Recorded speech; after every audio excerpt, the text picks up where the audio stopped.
Town Portal Podcast, where the gamers unite, along with Aaron and Frosty. We're taking flight, tune in, level up, turn the quest in the world of action. We're the best. Welcome to the Town Portal Podcast.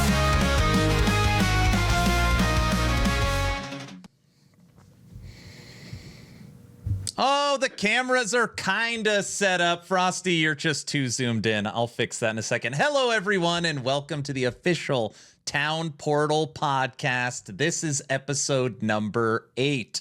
My name is Aaron, the owner and operator of the YouTube channel Action RPG, and with me, as always, is my co-host, the spirit of the channel, the #1 Diablo 4 super fan who couldn't get his background up, so he's just showing you what it really looks like. Frostylaroo, say hello, sir. Hey, Aaron. We're professionals, I swear. But anyway, I'm absolutely thrilled to introduce today's guest, a name that resonates throughout the Path of Exile community. He's a prolific content creator who truly needs no introduction, but I'm going to give him one anyway. From his insightful YouTube videos to his engaging Twitch streams, he has been a constant source of entertainment and knowledge for exiles everywhere. And if that wasn't impressive enough, he's been an absolute awesome marathoner for interviewing so many people in the Path of Exile scene. Please join us in welcoming the one and only Talkative Try. Mr. Try, it's fantastic having you here. Please introduce yourself. Thank you, Frosty. That was an epic introduction. Better than all of my introductions for my guests. So thank you. Thank you very much for that. I do appreciate it. I'm Talkative Try. I do Path of Exile 2 and 1 content a little bit, dabbled a bit in Last Epoch. I've What? been known. Oh, sorry. Go on. I've done a little bit Last Epoch content, not a ton. And I've dabbled a bit in Diablo 4 fanboying. You could say it like that, right? Right, Frosty? We're fanboys. Yeah, Diablo 4 super fans. Truly. We love the game. I'm happy to be here. Well, thank you so much for joining us. I know it was kind of last minute. We were chatting for a little bit and you agreed to come on. And we are excited for later in the podcast, some of the hot seat questions we have for you, but that's going to have to wait till later. So we're going to kick things off with just getting to know Try a little bit. And I thought we could start with, what games did you grow up playing? Yeah, that's a great question. I actually started gaming when I was 3 years old, sitting on my dad's lap while he played Baldur's Gate 1. It wasn't known as that back in the day. It was just Baldur's Gate. And I would read the dialogue of the various NPCs in that game. And that's how I started to read alongside children's books and the like. I know people may disagree with that parenting style, but I turned out all right at the end of the day. I graduated quickly from Baldur's Gate to Diablo 2. I had never played Diablo 1 when I was a kid. And Neverwinter Nights. Neverwinter Nights was the game of my childhood. Not only because I enjoyed the campaign, which today I see it as kind of lackluster, but my dad was also the dungeon master and creator of one of the largest persistent worlds in Neverwinter Nights. And for those of you who don't know, Neverwinter Nights was pretty cool. It was a 3.5 video game, Dungeons and Dragons 3.5 video game, wherein you could also build and host your own modules. So there was essentially dozens of mini MMOs online that hosted anywhere between 200 and 300 players at one time. Very, very cool. And I played that for like 4 or 5 years and other games alongside that, like Age of Mythology, Age of Empires. But I was mostly into those D&D based games. How old are you? I'm just going to come. I'm curious if you're around the same age as me. I'm really curious what age you think I am, actually. How old do you think I am? 35. That's what I was going to say. I should have said. I was going to say mid-30s. You're younger. Mid-30s? You're like 26, aren't you, or something? I am 27. I'm 27. Okay. 35. Well, oh my God. There you go. No. I'm 27. I have 2 children, a beautiful wife who I've been dating since 8th grade. No, 7th grade. 7th grade. Well, I haven't been dating her since 7th grade. I married her eventually. but we've been together since like 7th and 8th grade. Frosty, he's only 27. What did we do? I know. That's what I was going to say, but you were all like, he's probably 35. Well, and we you talked about said this yesterday. And I was going to so then say, I was like, well, I got to 27. back up my boy, so I'm just going to agree with him so he doesn't Yeah. look bad. We both thought 27 originally. I was pretty sure that's what we were talking about. And then we were just like, we can't say that. And like, who's 27? So anyway, Damn it. I hear you also have played Guild Wars 2. That's correct. I was a big Dungeons and Dragons online player, but I had a debacle in that game wherein my character was essentially deleted, and it was 1 week out from the release of Guild Wars 2's head start.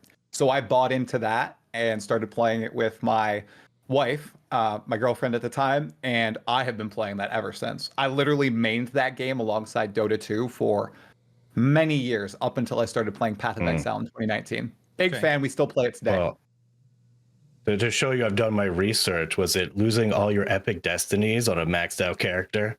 Oh my goodness, Frosty, it was. When could you have learned this information? What? He was probably in your stream. Did you play or any watched World of something. Warcraft? No. I think it was on the Rax interview. You mentioned it, or Surgog. I think it was Surgog. Surgog. It was literally last night. That's what I'm getting, like, deja vu right now.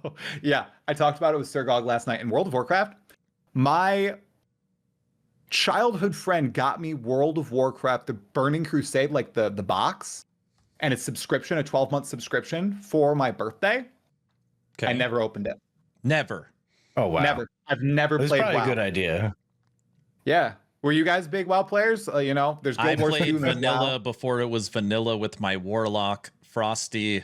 Oh, I'll let Frosty go ahead. He loves it. Yeah. So people say they have like 12,000 hours in POE and they've just started playing. I probably have 3 times that in World of Warcraft, and I'm just wish I can stop playing.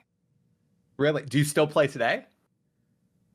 Every new expansion, I always play the first bit of it, and then maybe I come back sometimes for a new raid tier. But then I just midway through, I'm like, what am I doing? I can't wait to just be done. I'm in like a guild. We beat the heroic boss, He and loves then I'm it. done. Frosty loves it.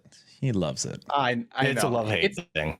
Everybody seems to have a love-hate relationship. Like one of my favorite creators, Mad Season Show.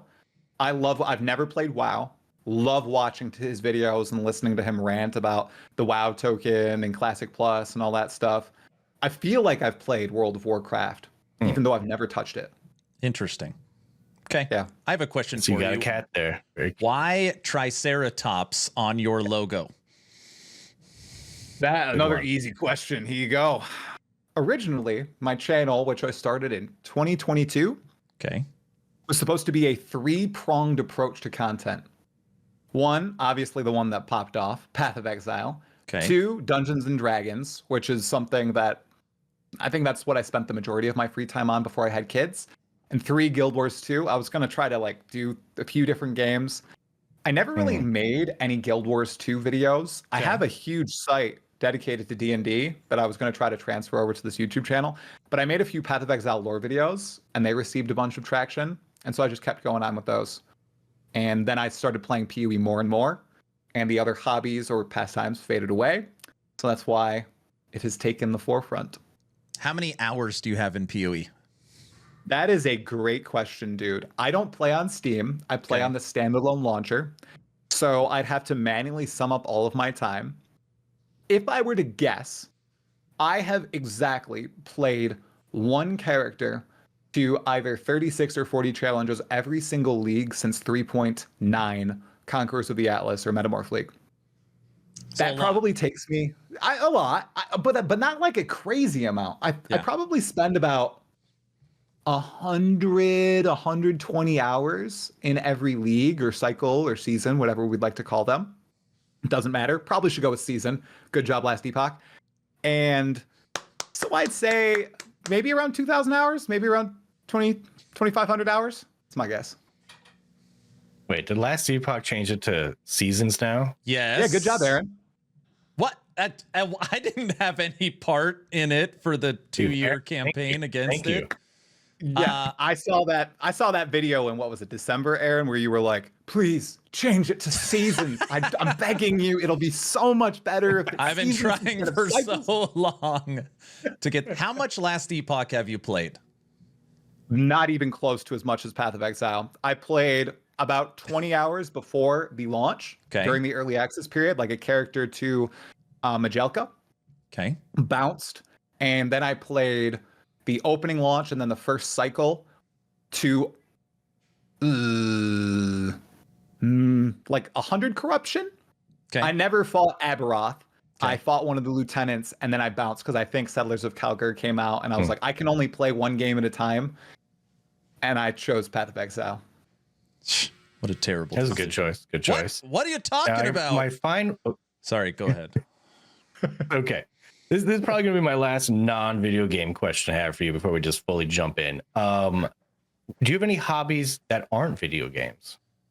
Yeah. So although I haven't during the early access launch period, I usually run like 3.5 miles every single day. My health has faded and I just don't eat as much as I was before to kind of counteract me not running. I did get to run today though. Yay. So I love running even in the snow and everything. I have a nice home gym downstairs, which I do. I said do. Oh no. Oh, I'm such a child. Brother. Oh no. Oh, goodness. We have to change the rating of this stream now. Obvious. I've already changed it. Thank you. Mature audiences only. So I work out, and I mean, besides that, my wife and I like to play not competitive board games, so not collaborative board games. Screw those. There always needs to be a winner, no matter what. And we watch a few different TV shows like Survivor. I don't know if anybody in the U.S. or Australia, Survivor's pretty big still. Oh, yeah. Big Survivor fans. We're rewatching Blood versus Water season 27 right now, and it's pretty intense. We don't watch Survivor, but we don't miss an episode of Alone. Do you ever watch Alone? Have not watched it. My parents watch it. It's so and good. They love it. It's so good. Yep. Like a bunch of people in the woods randomly, like person standing wins. Yes, we really like Alone. Yeah, we've watched that too. It's a lot more survival oriented than today's Survivor, right? And there's not the cutthroat politics. It's more so you are in the wilderness, you must survive. Good luck. Frosty, we need to work out more. He's running every day. What the hell are we doing? Oh, Now. I play video games. That's kind of my hobby, and then sometimes I watch TV. I did see Squid Game recently. I don't know. I give it. I don't want to spoil it for anyone, but I'm looking forward to seeing more. Is what I'm saying. I never. If you've already seen it. Did you watch English or just the like the subtitle version, like dubbed or not dubbed? Dubbed. You watched dubbed? See, I watched dubbed of season 1, and I thought it was a really good show. But then everybody I talked to said the show is 10 times better if you watch it with the English subtitles and the original voice actors. Like they like kill it, even though it's Korean, right? It's like a South Korean show. Mm-hmm. Right? Yeah. So it's in Korean, but still, the actors just knock it out of the park if you're listening to the actual voice acting as opposed to the English actors who apparently are bad. I didn't watch Squid Game, but I did watch Godzilla -1, and I started watching it dubbed, and then I switched it. It was so much better with the subtitles. So much better. Yep. See, so I'm never going to make that mistake again. Yep. Ever. I don't know. I'm a Diablo 4 super fan. It's asking a lot to get me to read. Hey, you've got Season of the Witches coming. Let's sorry, we'll talk about witches later. It's okay, but yeah, moving on here. In your content creation career, what would you say were your pinnacle moments? Pinnacle moments. Oh, that's a deep question. Okay. So this is a great question because it could be interpreted in many different ways. This is really close. Yeah, I think number one right now is launch day of Path of Exile 2 early access, when the community went absolutely ballistic in their support for me. I did not expect it. I was absolutely blown away on Twitch and YouTube both, because I was like multi-streaming, so I had everybody on board, and just the build up to that moment. I told myself in my head, yeah, so I'm like the hype man. Like, I'm not an analyst. I just like talking about the game. I'm not going to be creating builds or guides. I talk about what I think is cool in the news. People are going to instantly tune out, like when the game launches. All the top tier build creators and guide makers, those are the people who are really going to get to shine and be exposed to the wider community. So I was like preparing myself for basically this, just the graphs to go like this after going like this all the way to launch. And on launch day, that was the single largest day ever for my channel on YouTube, on Twitch, whatever. That entire week after launch, biggest week on my channel ever, which was just shocking. We got like 3,500 gifted or subs and gifted subs on Twitch, and of course there was that pet thing going on. But we also got 700 YouTube memberships. Like, it was just like everybody was like, "Hey, thanks for all the good times beforehand, and we want to support you in the future." And I did not cry. I probably would have cried if I wasn't just so shocked in what was happening in the moment. Yeah. But that was like the pinnacle moment for me, above talking to Jonathan or going to like LA or experiencing anything else. That day was just incredible. How does that compare to coming on this podcast? Is it like pretty close in comparison? Like, this podcast has been pretty fun so far. Okay. It's a lot more fun, I think, being interviewed than interviewing.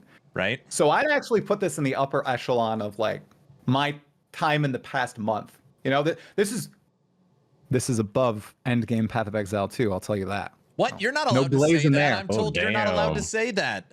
There's no glaze in there, guys. Like, I don't know what people are saying about me not allowed to criticize POE2, but I've been playing the end game alongside a lot of other people, and I have some words, okay? And anybody who watches my channel or my streams would know I have words about the end game. So let me ask you this. We're 100% getting there. Let me ask you this. I guess we could jump into it because you brought it up. Why do you think people think that about you? Because when I was telling people the last couple of days you were coming on the podcast, there were people that were like, "Oh yeah, like he won't say anything bad about POE2 or something like that." That's still a common sentiment on my videos where I'm criticizing Path of Exile 2. I think it's a combination of 3 factors, okay? Like the 3 horns of a triceratops. So 1, in the lead up to Path of Exile 2, almost no one else was making Path of Exile 2 stuff. Okay. I was mostly saying like, "This looks so good. This is incredible." Yeah.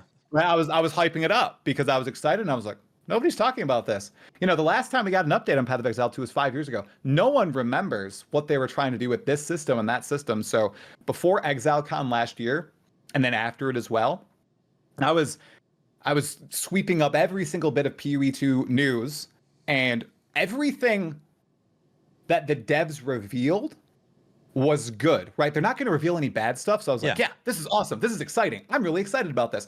And obviously that oozed through in my content.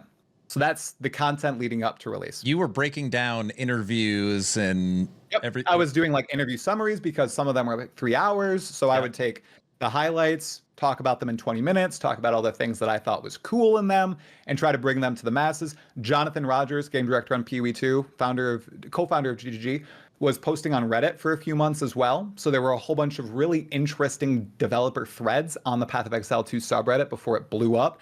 And I was going in there and I was showcasing them to a brand new audience who never would have seen them. A lot of the GGG developers are very active on Discord and open with the community. I was showcasing their thought process on my channel. I was exposing all this information that nobody would ever know about the development of this game that everybody was very excited about to the masses. And I was very, very positive about it, because I was excited about it.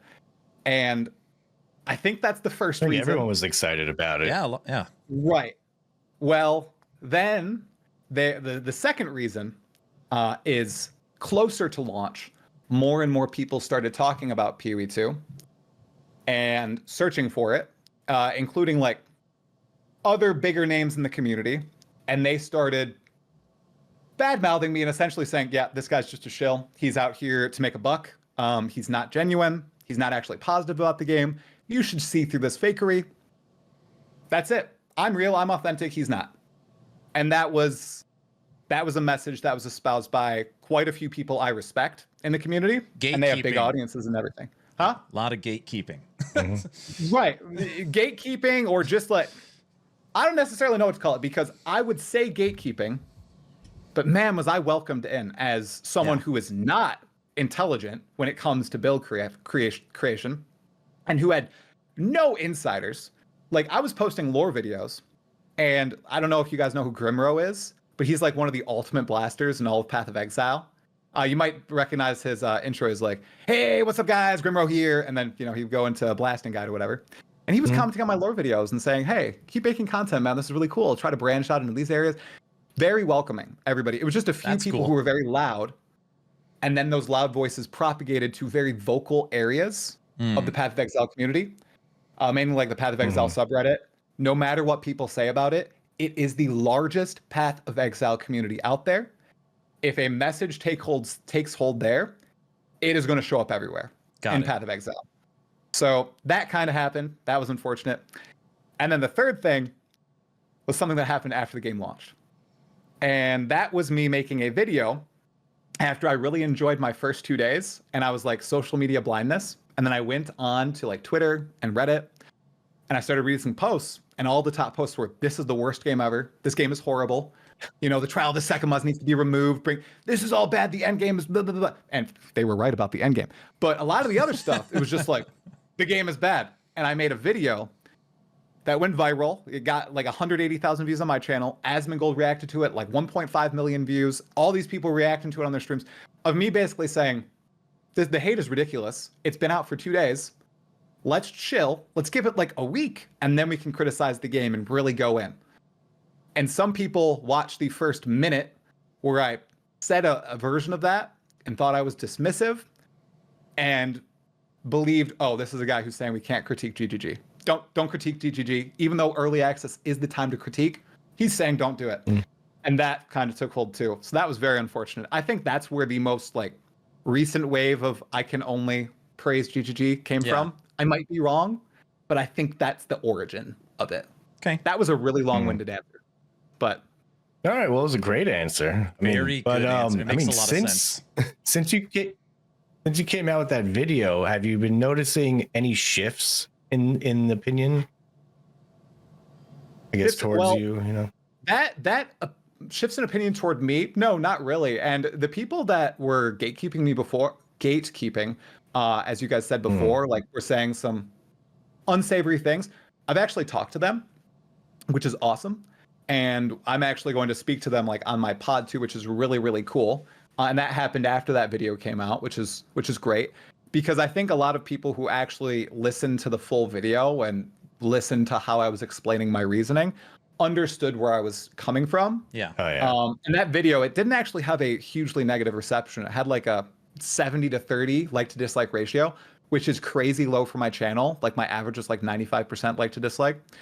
So even though there were some very vocal voices that were one on the video itself and then like on Reddit and everywhere, I think it was overall. Hog also got very upset at me. I know you're going to ask me about Hog later. I think you mentioned that. He got upset at me for my take in that video too. I think after a few days, Hog's questions are for later. Yeah, that's later. Yeah, that's later. So we don't need to talk about that now. But I think a lot of that has simmered down, even though there are still some people who are just like, I will say no bad about the game. Not true. Like, I'm just going to say what I think. Judging from, I've used you in a few of my videos, and the first one I used you in, I got some comments saying along the lines of, he's a shill, like, this guy's super positive. And the most recent one that you were in was like way more positive. It's like, oh yeah, of course we're going to use try to like explain something in a very neat, organized way.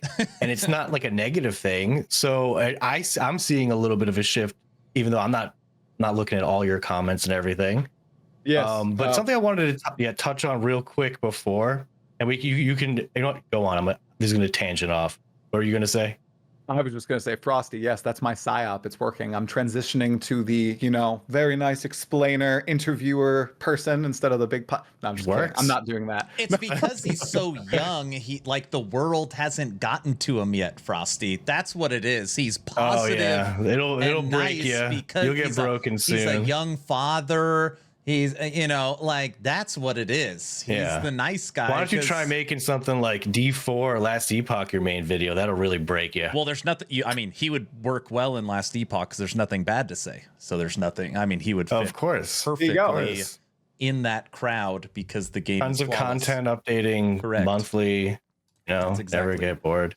And now you're making. Okay, so back when we were making content prior to the POE2 release, I was noticing you would come out with a video, maybe interviewing someone, and the POE2 channel, the game's not out yet on Twitch. People are watching a reaction to someone watching you on YouTube on that channel.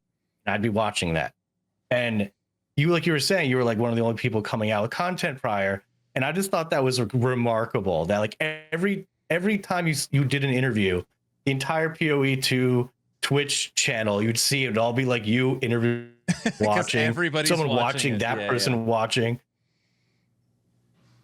That's it. Yeah. I just wanted to just have like a one-off comment there. I thought that was awesome. That's because for a week prior to release, like everybody was streaming. There was nothing. So they were just they were watching the review or even GGG's 2-hour stream over and over and over again. There was nothing. It's true. It's true that it was the calm before the storm, right? So it was very fun to get everybody's reactions to that big reveal stream and lead into the actual EA. Yep. And man, I fell right into my lap. The whole like Asmin interview, the night of Path of Exile 2's launch. Oh my gosh. It was perfect. I loved it. It was good. Did he just send you a message? How did he contact you? Oh, well, I contacted him, of course, because he's reacted to like 7 or 8 of my videos. So I sent him a message a few days before. I was like, hey, man. Oh, no, a few weeks before, because I was like, I want him in the circuit, right? I want to talk to him. It'd be so good to get his opinion on everything. And he responded like literally instantly. And I was like, oh crap. And he was up for it. And I was like, awesome, dude. So when? And then silence. And silence for a few more days. And a few more days. And then I reached out again, 3 days before early access. I was like, hey, man, I don't want to bother you. I know you're super busy. You want to still do this? And I gave him my Discord in case he wanted to send me a message on Discord instead of Twitter.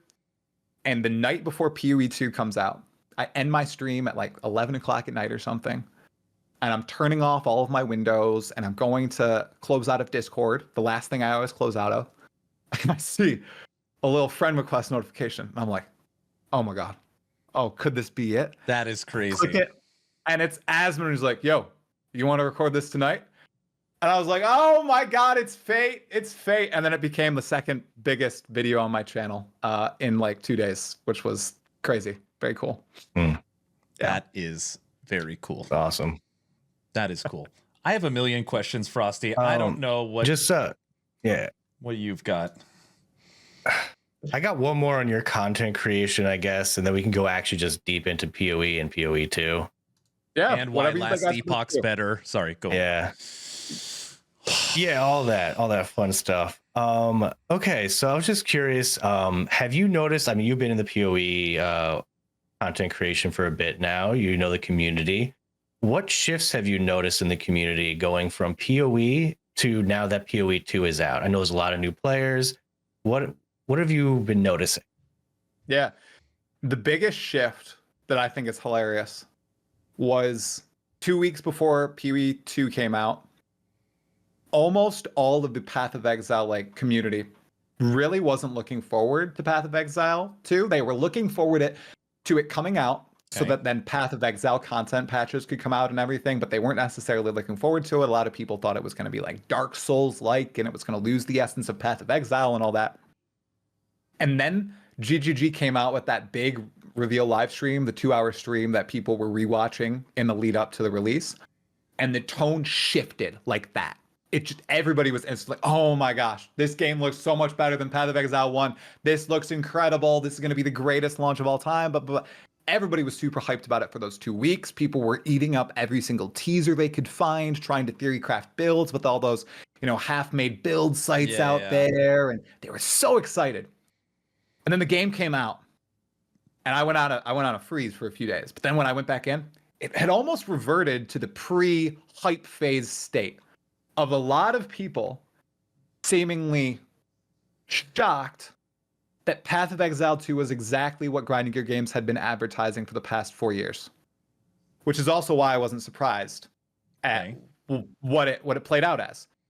Scarcer loot, far more difficult fights, a real challenge to get through.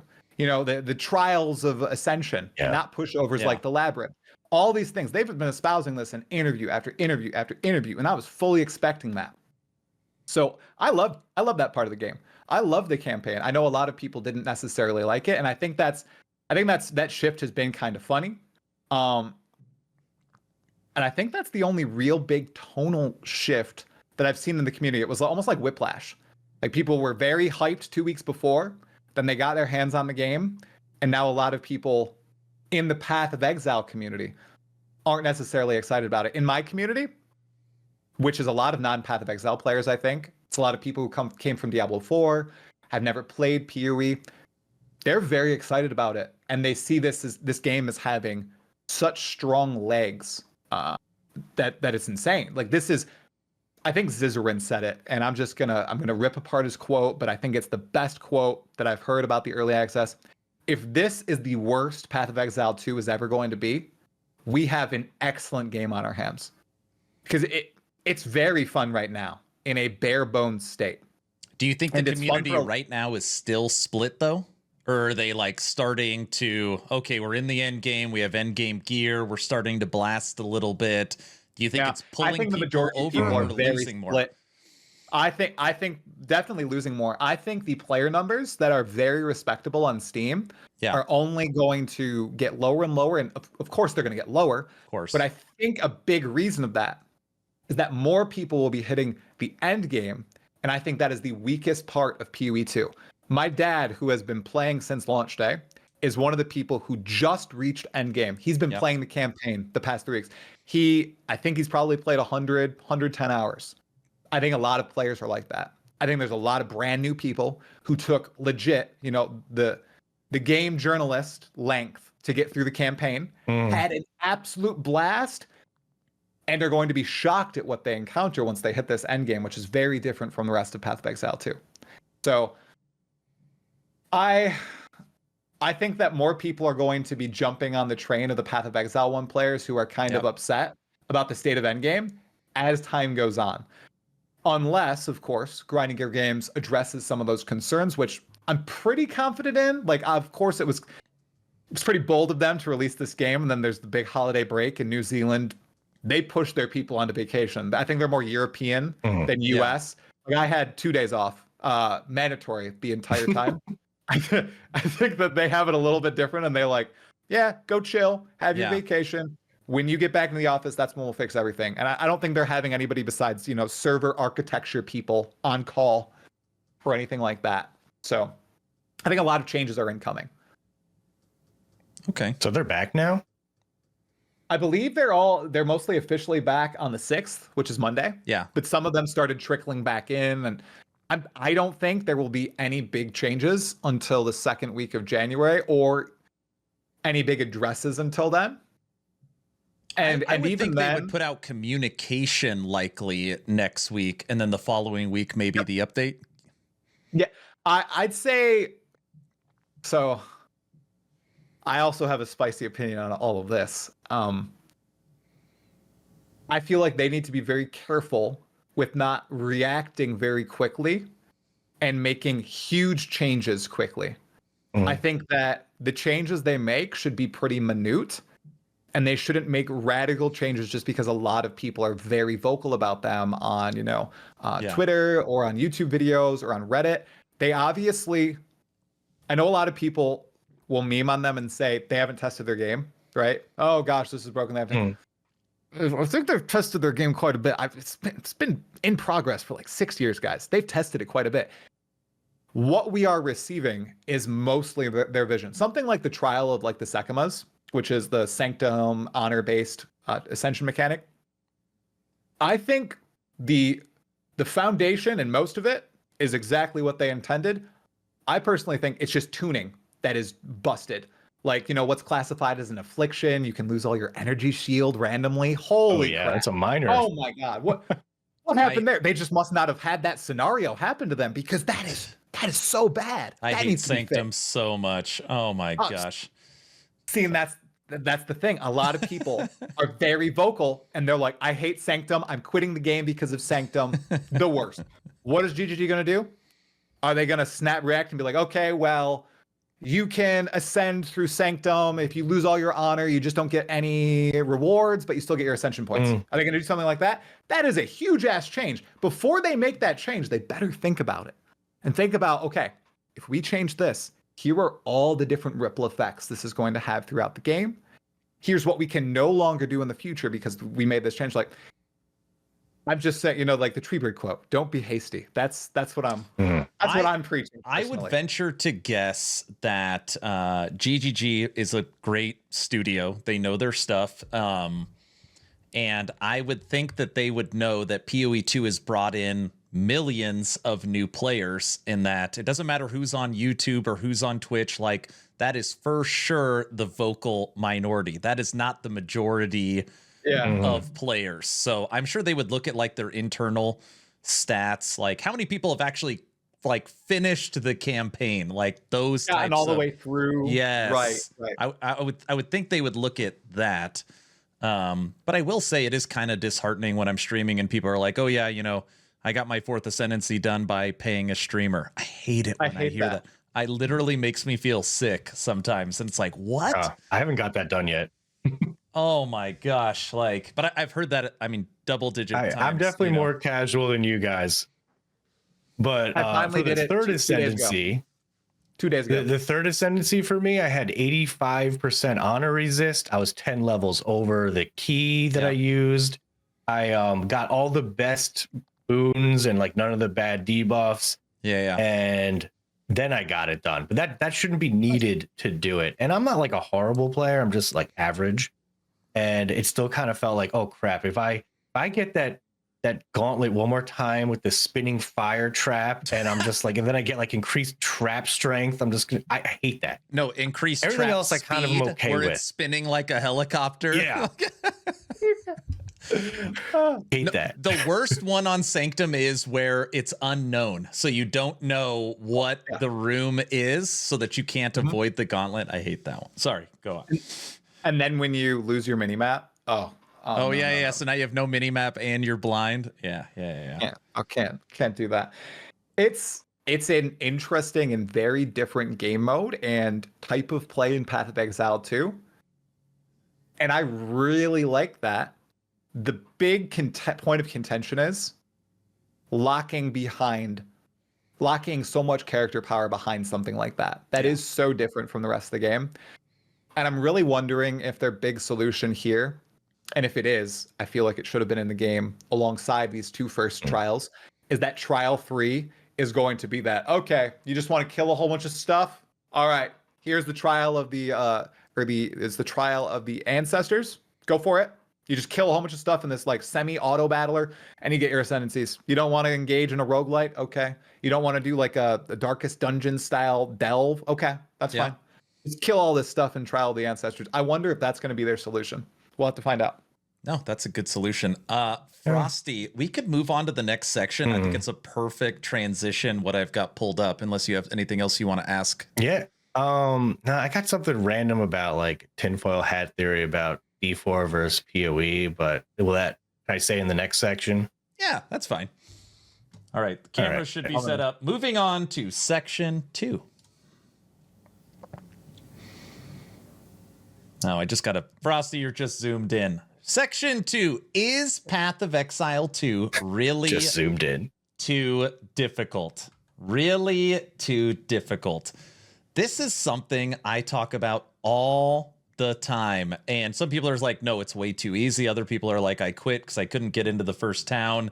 Like that kind of stuff. I'm curious your thoughts on this one. I'll fix your camera right now, Frosty. I got you. Oh, okay. Is Path of Exile 2 really too difficult? Now, I have not read the article here, but I love the little subtitle, Unbalanced or Skill Issue.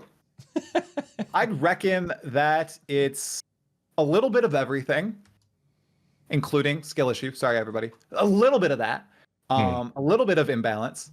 But I think the biggest thing, I said this in that stupid controversial video, the biggest thing missing right now is player knowledge. The more you know about a game like Path of Exile, the stronger your character gets implicitly. It just seeps into your character power and how you progress through the game. And that is the big thing that's missing. And in a game like Path of Exile 2, where, yes, some of it is the same to Path of Exile 1, much of it has changed. One simple thing that I think would help a lot of people is just knowing, okay, during the campaign, the shops hold so much power in character progression. There are rare items in there that are very well rolled. They're very powerful. And in the early game, those rare items will carry you through act bosses. I got a rare hammer on my warrior, and I just literally strolled my way all the way into Act 3 based on that well-rolled rare hammer. And of course, my case could be an anomaly, but something like that people did not realize, even the upper echelon of player, until a few days in. Like once players realize that, bam, the game becomes so much easier. And there's all these little things scattered throughout Path of Exile 2. So I really don't think it's unbalanced or skill issues here. I think it's just player knowledge, which is something we all started at zero on, including myself. A lot of people may have been plugged in to the news and all that, but once I actually got in the game, I felt like I knew nothing, and I was reading everything and trying to ingest all this and listening to people, what people were saying in the Twitch chat. And still, every time I play Path of Exile 2, I'm learning something. And you know what? In Path of Exile 1, it's still the same thing. And like we said at the top, I've been playing for 2,500 hours or so. Still learn stuff, and I still get better at the game. So I think that's the big thing that's actually going on here. So, Frosty knows I play a lot. I play Torchlight, Last Epoch, Diablo, POE2, Inquisitor, Titan Quest. I play a lot of these action RPGs. And Path of Exile 2, most people would agree, is the slowest, if we're just talking at the beginning, right? It's the slowest, it's the most difficult, and it has the longest campaign. So most people would agree that if you look at just those three things, Path of Exile 2 early access launch is number one in all three of those. And with bringing in potentially millions of new players to the genre, I guess the question is, for the people that aren't on YouTube, the people that aren't on Twitch, is the game too difficult? And in my head, I'm thinking probably, I don't know if my son or people in my family would be able to handle it. I see people in my Twitch chat that said, hey, the game does not respect my time. It's too hard. I don't want to have to watch and do all this research. I just want to have fun blasting. But then I look at the retention numbers on Steam and I'm like, this thing is the best game ever made because people can't put it down. So I'm always kind of swaying on this ship, trying to figure out what's right and what's wrong. So I just kind of wanted to see what you think about that. Yeah, I think that's an interesting take. So I've played a little bit of those games that you mentioned, like Torchlight and everything. Yeah. And I know a lot of the people who are vocal they're saying, oh, I want to blast. Yeah. I want to blast. That's what I want to do. In Path of Exile 2, you do eventually get to that. You get to the blasting era. It's just a matter of it taking quite a bit longer right now. I would say presently something I did play like Torchlight, and I felt like I was blasting really, really fast in Torchlight. I felt like I was hot. I don't think abilities have cooldowns in that game or something, because I was leap slamming and I wasn't stopping. I could just leap slam it. I felt like I was up blasting, 30 minutes into the game, right? Yep. This game doesn't necessarily fulfill that type of swift power fantasy. Yep. Personally, I like that, and I think a lot of people also like that slower build up to the blast. And that's just speaking from personal experience. I'm not saying this is fact, everybody. People that I've talked to in my personal life, you said, your wife, your kids, they might not like it. They might not be able to understand it. My wife, no guides. I know she's my wife, so maybe she, by osmosis, learns some things about Path of Exile 2. Like I said, I'm not very smart when it comes to POE2. She with a kid. She's in Act 3. She is hard stuck by the Trial of Chaos. She is pretty pissed about that, but she is managed with her own build. Yep. No outside knowledge really, because she doesn't really watch my videos. It's okay though. It's fine. Oh no. She's able to get through. She is, and she's not like, she doesn't, this is their second ARPG. She played Path of Exile 1 to Act 4, and then Yep. she bounced. She didn't like it. She really likes this game. My dad, same thing. He likes the slower pace. He likes the build up. He just got to endgame, like I said. My brother bounced from Path of Exile, bounced from Diablo 4, bounced from Last Epoch, loving Path of Exile 2, has not played the endgame. He just keeps creating characters in the campaign. He really likes the campaign. Mhm. Brother-in-law, same thing.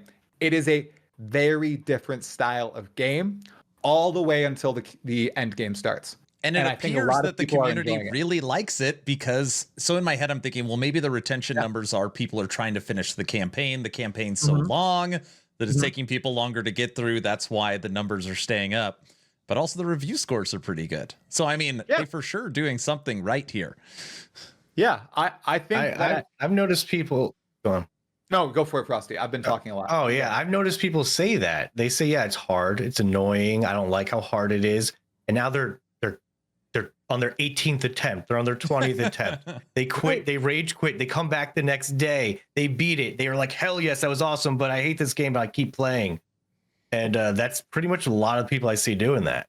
Okay, I'm not in these communities, and I've never played these games truly, but isn't that what happens with something like Elden Ring? It's like, oh my god, stupid ass game. I'm gonna go play that game again. Oh my god, I need to beat that boss. I need to play it. Oh, it's got an expansion. Oh, I'm buying that the freaking day it comes out. I'm playing it until I beat it. Oh, so good. I'm wondering if this game is also scratching that itch. Could be.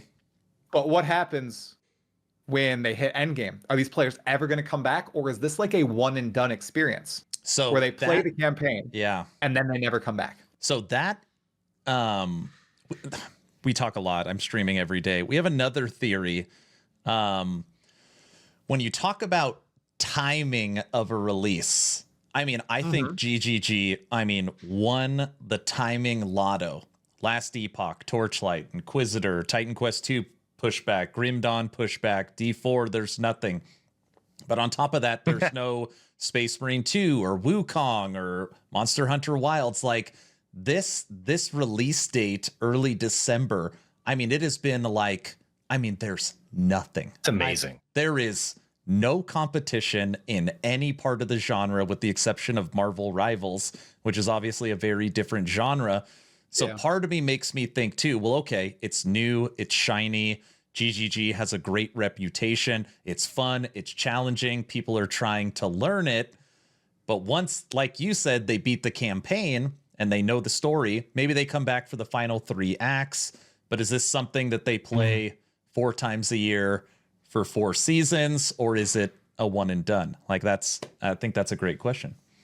Yeah, it'll be really interesting to see once that first expansion comes out or update, whenever a new class is added or new content, what the numbers will look like and what the reviews will look like then. Because we can compare it to a little bit to Diablo 4 and all those people who bought the game to then play through the campaign and everything, right? I think a big difference between the two is that drive to keep people coming back to the campaign. And what I mean by that is the game doesn't start once you hit end game, right? You feel the game fighting back as soon as, in my opinion, the second area.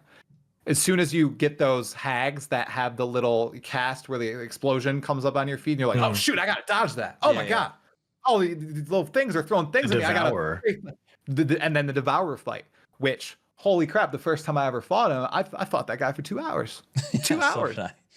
But right, so I feel like it also has that going for it. And I think that type of game, even if they don't reach the end game, is replayable, especially because there's also those different experiences that you get to have. Playing a warrior is very different from a sorceress, and playing a sorceress is very different from a mercenary. I can't get into the mercenary right now, you guys. I just can't. It's way too different. And I think Path of Exile 2 also has that going for it.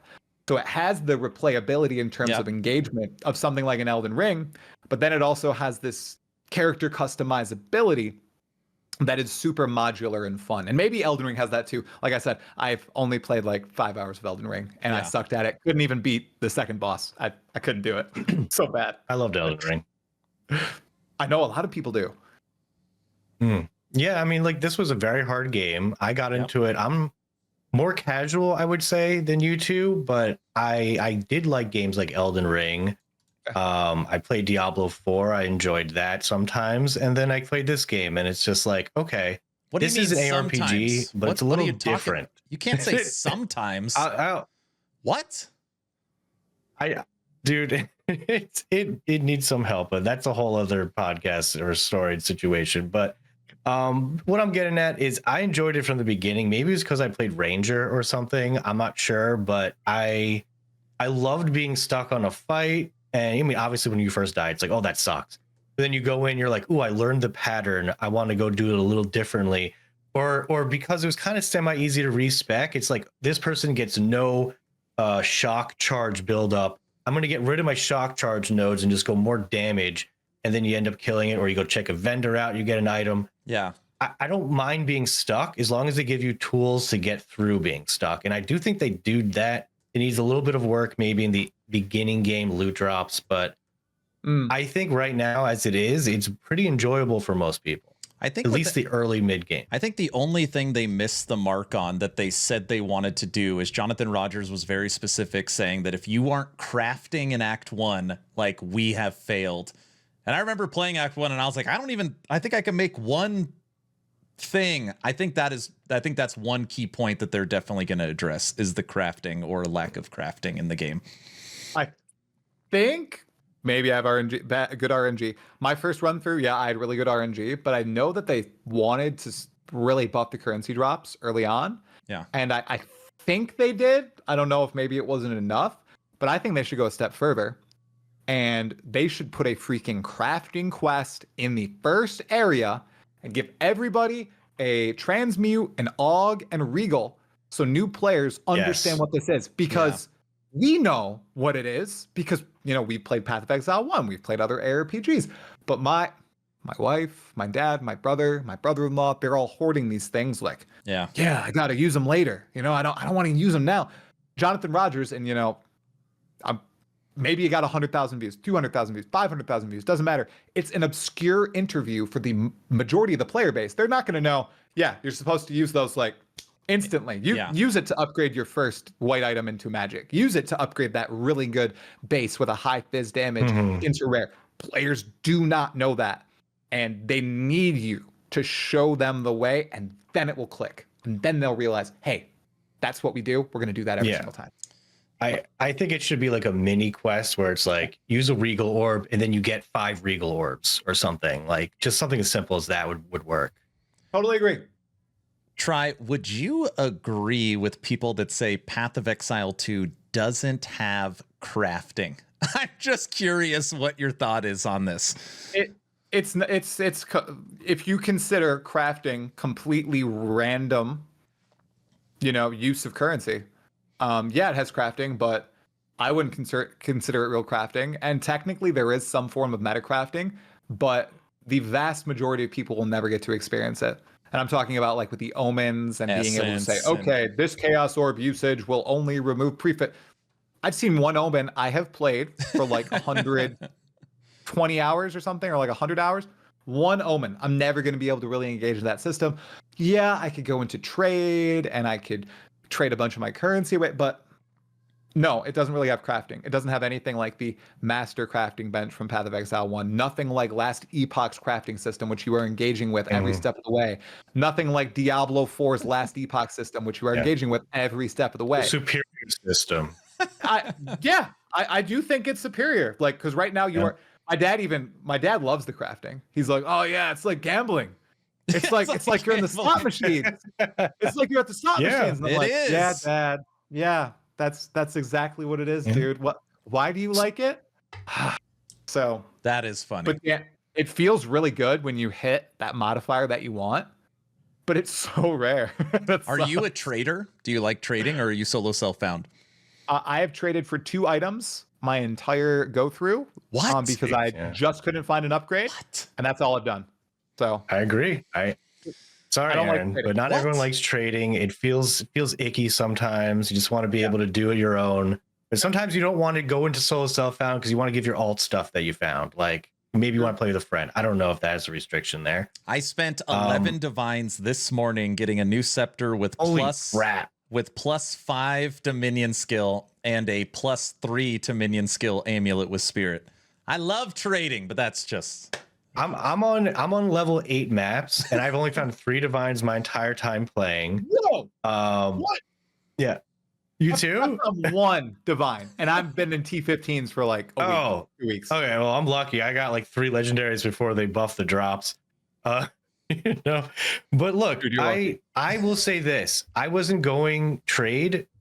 I was stuck at like, not really stuck, but I was dying randomly on like 5 maps. And then I was like, screw it. I'm going to go all in on trade. I'm going to get the really good gear because I found 3 divines. You know, I can trade for a lot of stuff with that. I got the magic find because I was like, if this gets nerfed, I want to do it now before it gets nerfed. And I got myself such good gear with that I am now blasting, like not even having an issue. And I've gone to 6s, 7s, 8s, 9s. I just did a 12 for the hell of it, even though I'm not up to it. And it's still no problem. So to yeah, be clear, it's awesome I'm to not trade because using you feel magic powerful. find either. I have 20% magic find. I just want to throw that out there. Have you traded up? Did you find random stuff? I've had 4 or 5 divines drop, and then I did a lot of trading in POE1. I was a big trader, but Okay, that's it. ultimately, You're own the market. No, I mean, I don't do that, but you know that prices always inflate. So like the second you get 10 exalts, trade it for a divine, and you just keep doing that. And soon the divine you got for 20 exalts that cost you, to cost you 20 is now worth 140. Were you the one who did the dupe glitch? No, I would never do a glitch. I never do anything with bugs, none of that stuff. But yeah, on camera. I'm also crafting and trying to sell stuff because you're also selling, you find a perfect jewelers, you can get 2 or 3 for it. So you're also using the currency exchange to build, Okay. I got one question for you, Aaron, here. Yeah. Are you going to play leagues when they come out, or are you going to stay on the Eternal Realm like you do in Last Epoch?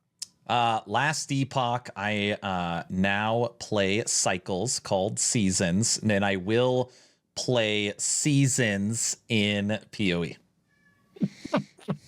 Leagues. They're leagues, Aaron. Come Whatever. They're all the same crap. Okay. All right. Good to know. Good to know. Okay. Random tangent here. For try here. Okay. So everyone knows about the D4 PoE rivalry. Okay. The community of PoE comes into D4 and they're like, look, D3 is bad. Now they're saying D4 is bad. Come try out PoE. It's better. D4 bad, blah, blah, blah. And D4 people are just like oblivious because vast majority of them are casual. No, and they they're don't the even read the best. comments on the guides that get like given to them randomly. But now I'm noticing possibly, and they've not admitted to this, but the companies themselves might be seeming like almost like a cold war of sorts, where they're coming out with major events like the Calgar Settlers League came out right after the Spiritborn announcement. Then when season 7 campfire, or the campfire that said there was going to be a season 7 campfire, came out, and then the huge GGG announcement came out right the same day and wrecked them. Even Riker ads right on every PoE video you watch. Here we go. Is this So they know what they're doing, right? Oh yeah, this is marketing genius, honestly, by Blizzard. Like that Riker ad, that is so smart. That is probably netting them a ridiculous number of players. I don't know if you've listened to the ad, but it is dunking on every system that people are currently complaining about in Path of Exile 2. Okay, and it has Riker saying, yeah, Diablo 4 has reached its ultimate form, a brand new end game, deep end game, all these things. Oh, it's so, guys, that is so smart. And I work in paid media, so I know like how this works on YouTube. They're literally just bidding, like you can tag video games on your videos.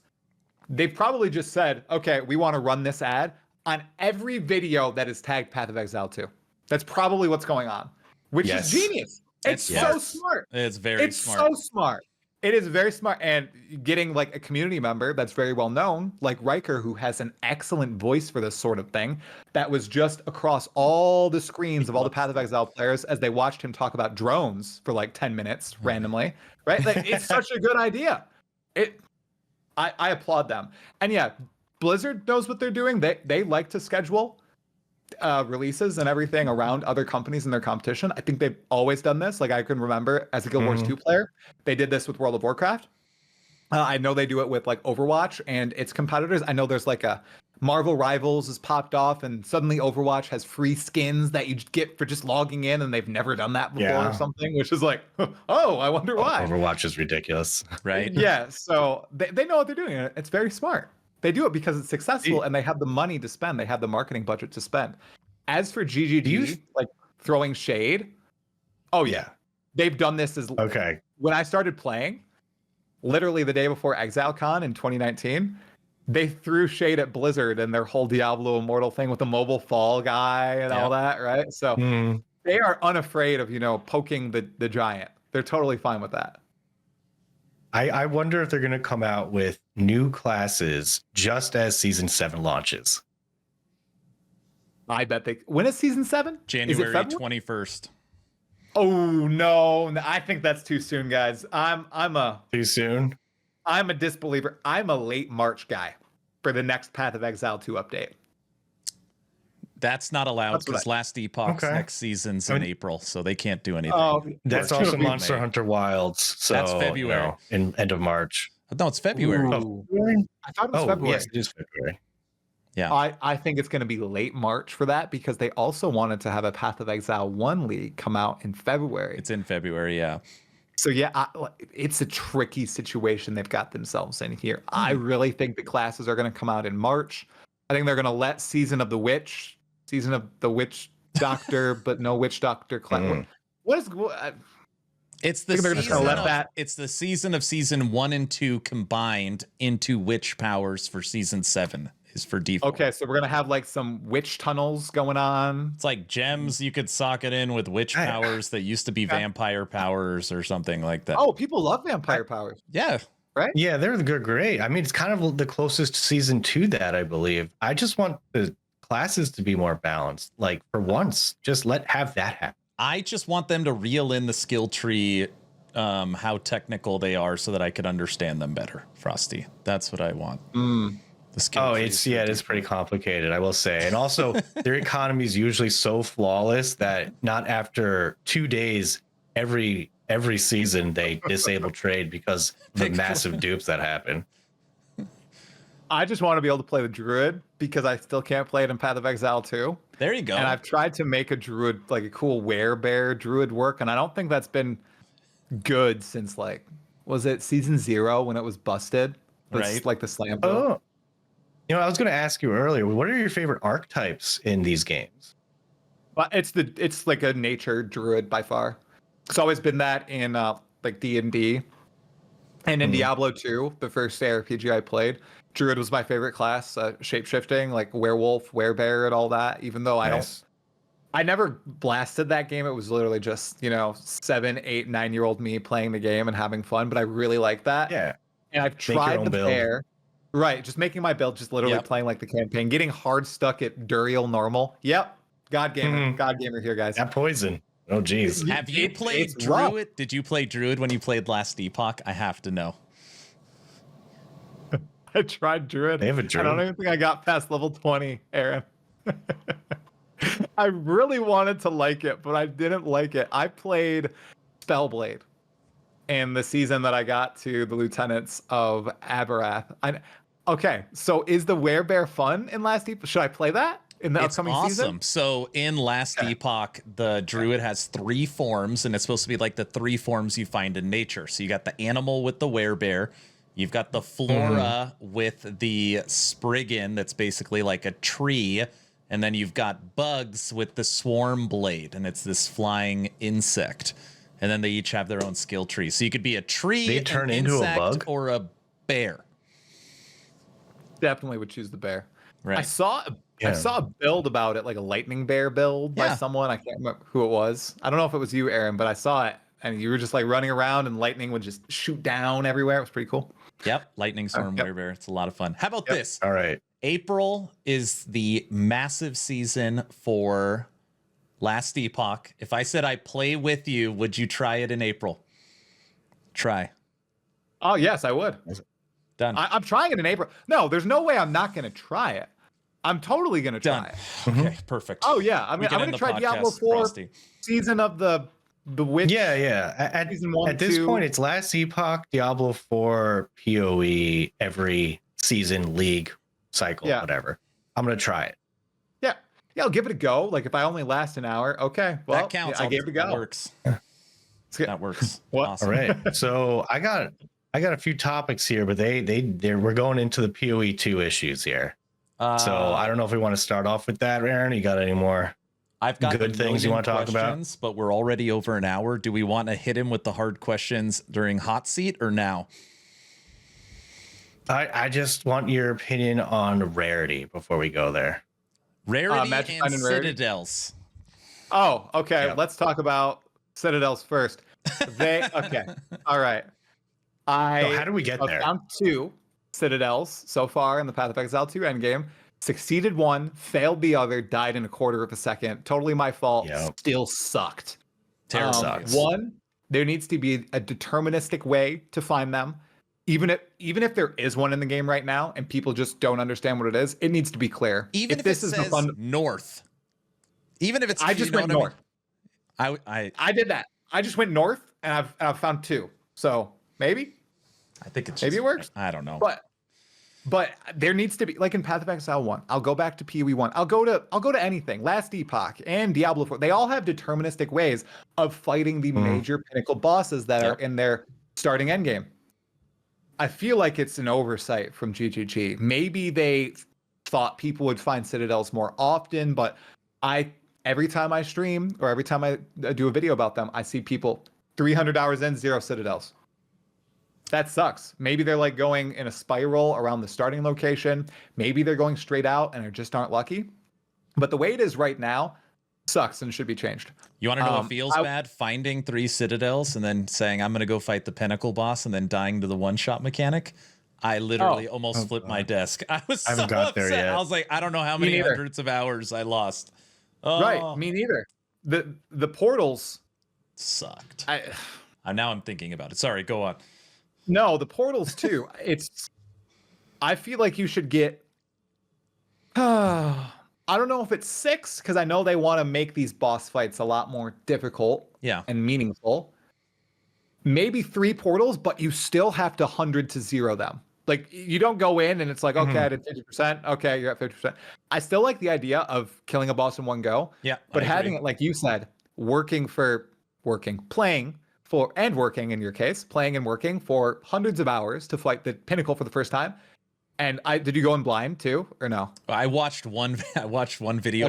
because I was like, okay, we're at 200 hours in. We Right. have the boss fight. There's no way I'm going to go in blind. So we watched one video.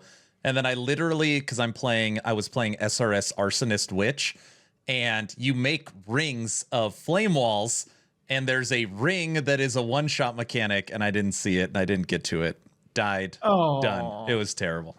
See, that's so rough, man. And some people, so rough. And everyone's like, oh, you should sell the keys, takes the profit. I was like, no, I worked hard. I want to No. fight the Pinnacle boss. Gone. right? Done. You don't want to be enforcing players into that situation is unfortunate. So I think there's some work that could be done there. One of the best parts of the game is fighting bosses. I want to be Yeah. able to do that in the end game too. I do it in the campaign every single zone. I want to be able to do it in the end game for those pinnacles and really enjoy that experience. I think a lot of other people share that sentiment. Do you feel every tower should have a boss? Yeah, I think the towers need towers feel very bland. I don't know if either of you guys played Crucible League for Path of Exile 1, but there was a map there called Crucible of the Forge of the Titans, and it allowed you to do something really cool at the end, sort of like the towers do.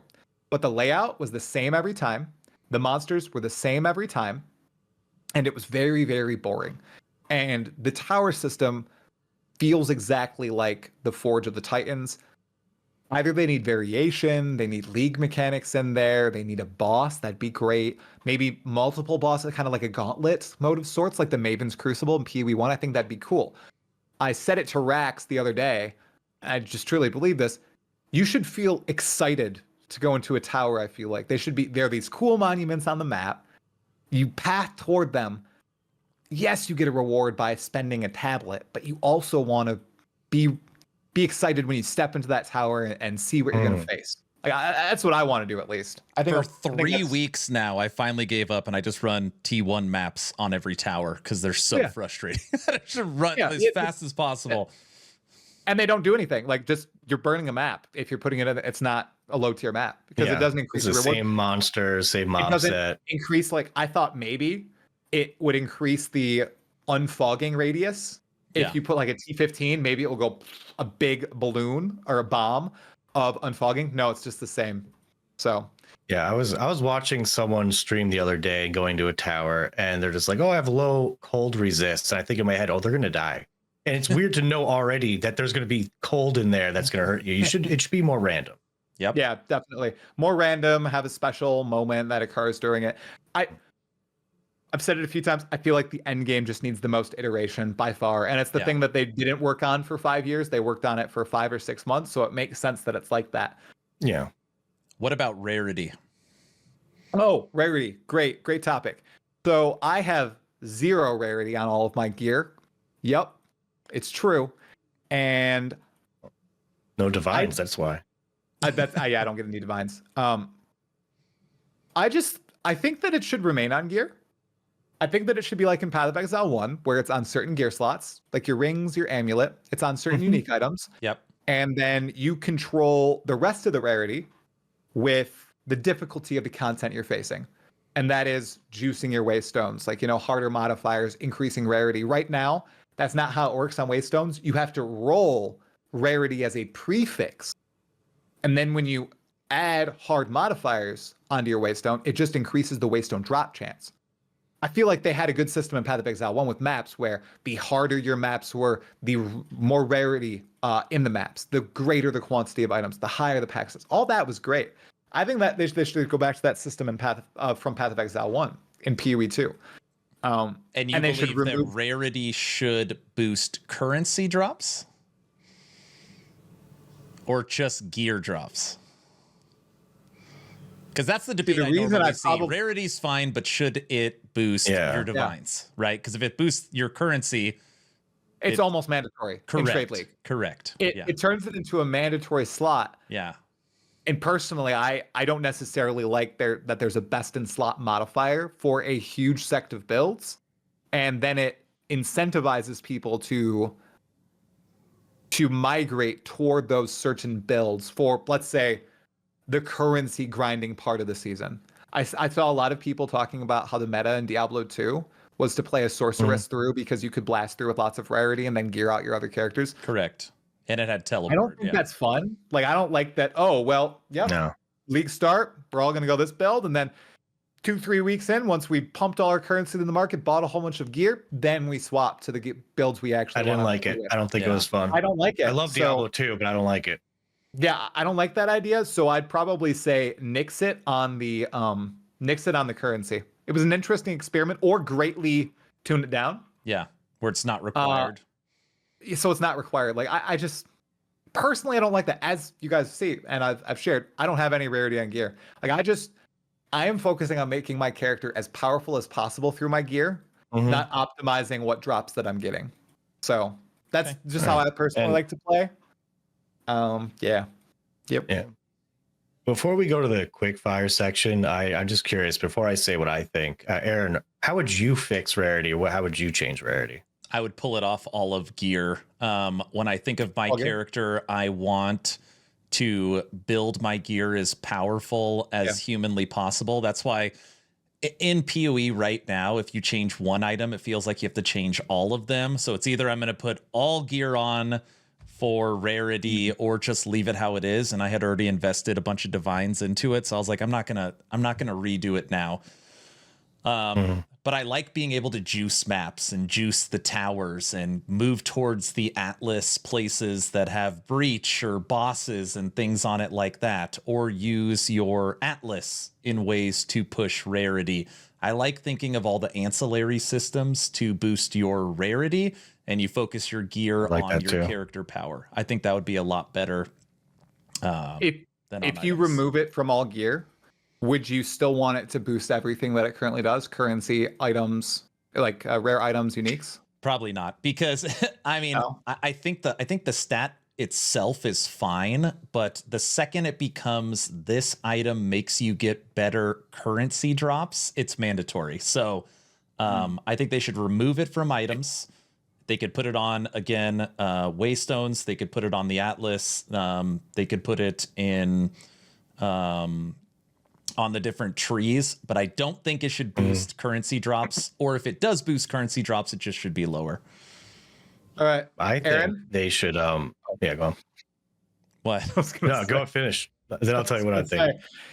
If grinding gear games removes rarity from all gear in Path of Exile 2, completely, maybe I'll do like a 24-hour Last Epoch live stream or something. There you go. There you go. I will scream from the rooftops about Last Epoch. If they remove it from gear, I will be so stunned. I'll probably just, log out of POE2. Perfect. And play Last Epoch for 24 hours. Okay. I said it here. I will hold you to that. Okay. You shouldn't. I will hold you to that. Hey, I'm a man of my word. Okay. I truly am. All right. My fix for rarity would actually, Aaron might like this. This is they should remove rarity from gear, and then add in the Circle of Fortune faction from Last Epoch, where you can deterministically target items like a staff and increase the rarity specifically that you're choosing for the items that you want. You could go currency, you could go items, you decide, and it's based on you just farming honor, and it's just passively, it's not affecting your gear. It won't make you weaker by going it. That's what I think they should do. But I don't know if they'll do it. It's going to be a complete ripoff. But why not rip them off? Blizzard does it. I was streaming Last Epoch all day. We watched the dev stream together before the podcast. And there was a lot of people, obviously a lot of people that watch me like Last Epoch, that said that, if you're into hardcore solo self-found, like Last Epoch literally designed a system for you with Circle of Fortune. Yeah, that would be really cool. I saw another interesting idea.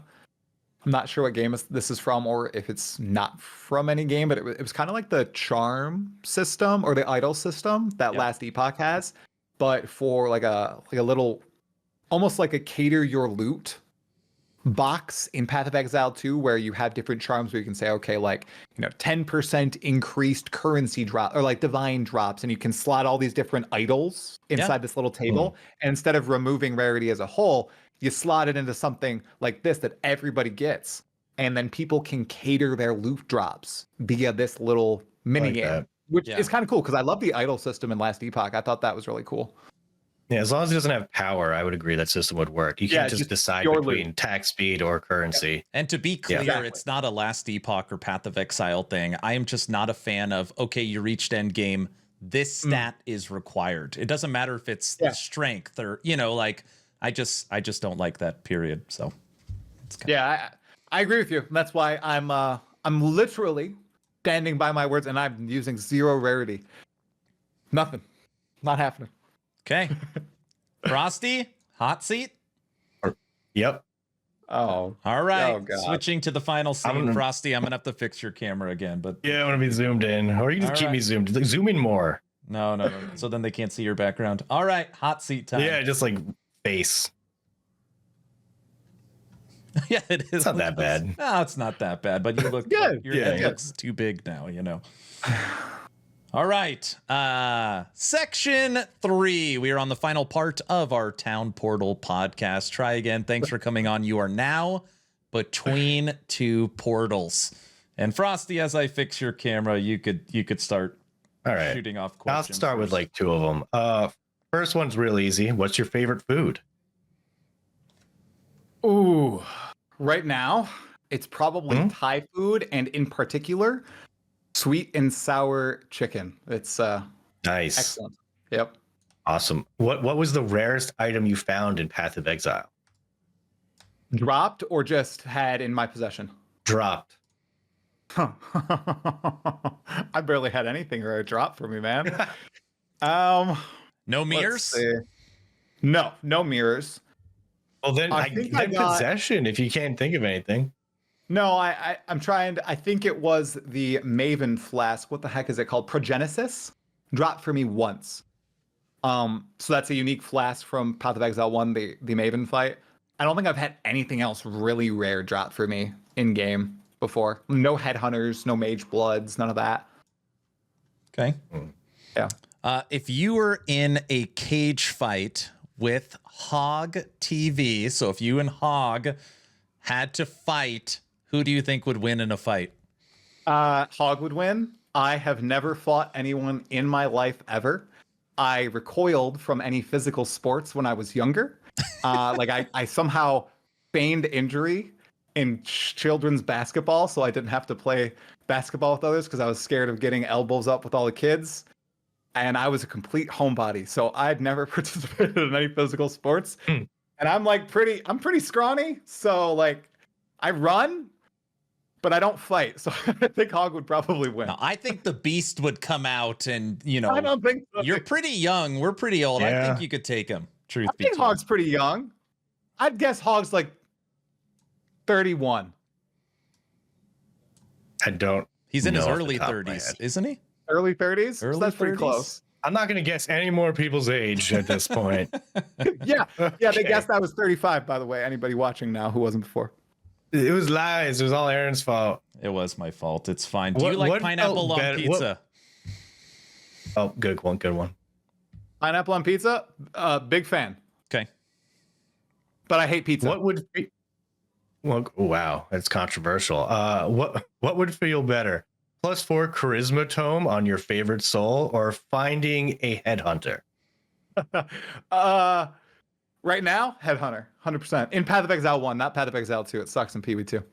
Okay. Oh, If you were single and you had to go on a date and you had to choose between an elf or a dwarf with a beard, which one would you pick? An elf. No contest. Sorry.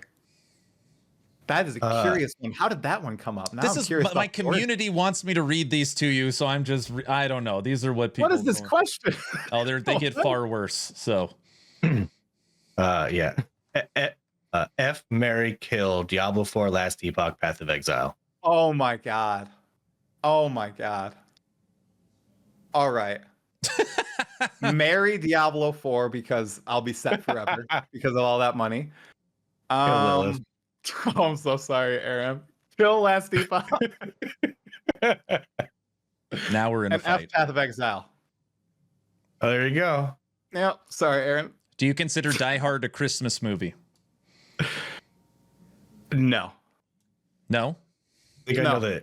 I think I know the answer to this, but are you a cat person or a dog person? I'm a dog person, but we have cats. Oh, never mind. Yeah. Yeah. Okay, then I'm wrong. If you were gonna have second breakfast, what would it be? Ooh, something light. Probably Greek yogurt with granola and some fruit. Okay. My what wife is felt laughing worse? at my answers. She's going. I better reel him in. What felt worse? All your epic destinies being deleted on your maxed out character, or dying on a Citadel map? Ooh, definitely my epic destinies. I spent a long time on that. Yeah. Do you consider a hot dog a sandwich? Ooh. Interesting question. Yeah, I'd consider it a sandwich. Okay. Yep. Me too. Meat, bread, condiments. Yeah. Counts. Basically a sandwich. Have you ever grown a beard? And Not a can real you beard. grow a beard? I can. Yes. Yeah. I just shaved today. Sorry, everybody. But I can grow. I think I can grow a beard. The longest I've gone, what is it, like 3 weeks maybe, and it gets really annoying and thick. And it's patchy like here, Okay. but it's really thick down here and like right around here. So it doesn't look that good. So I end up shaving it. I and know my you're wife pretty doesn't young. like Are it's you going patchy. gray yet, like me and Frosty? or no? I'm not going gray, but my mother-in-law said my hairline was receding last week, and that was a really That's good. out of line insult just out of the blue. It was No, crazy. that's a good thing. That's good. Oh, it's a good Yeah. thing. Okay. Welcome to the club. Exactly. Exactly. What's your favorite cheese? Someone's like, you have to ask Try about his favorite cheese. I don't know if they were trolling me or if that's something. They're trolling you because I hate cheese. Okay. And I that have makes not sense. liked cheese since I was like Wow. 6 years old. Why doesn't like But pizza? if I was to have cheese, it would be the cheese that's on antipasta salad. What was that? Provolone?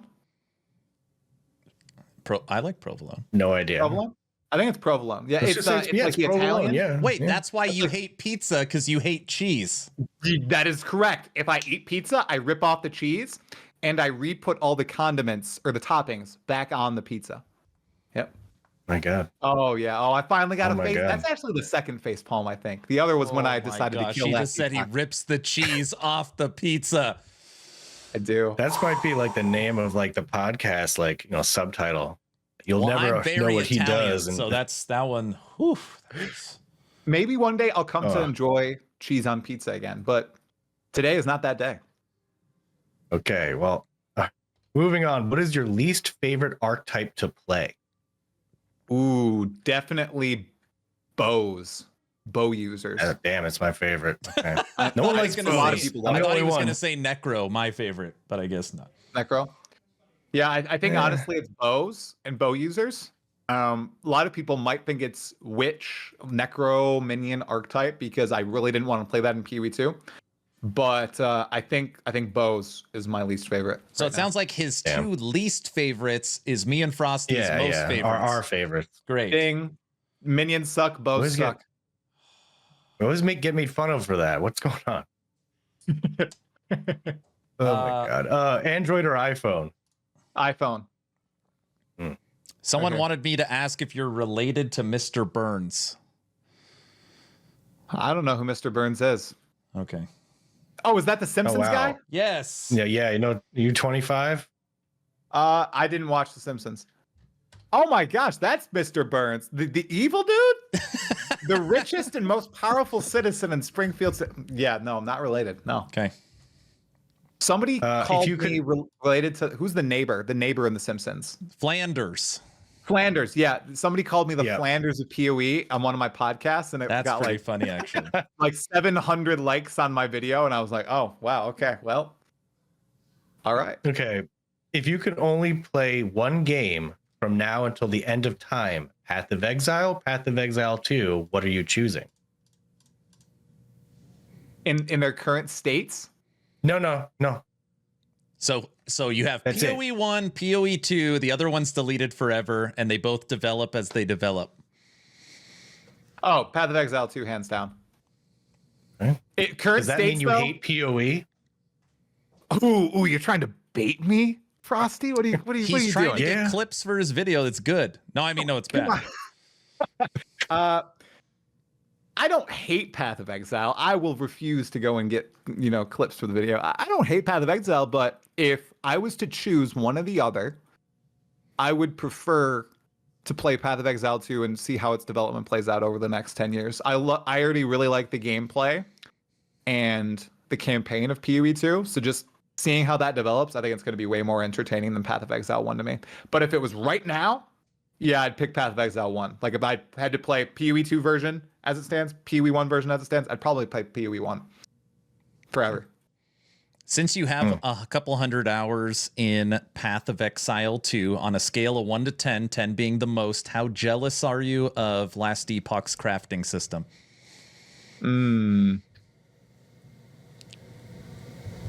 Probably an 8.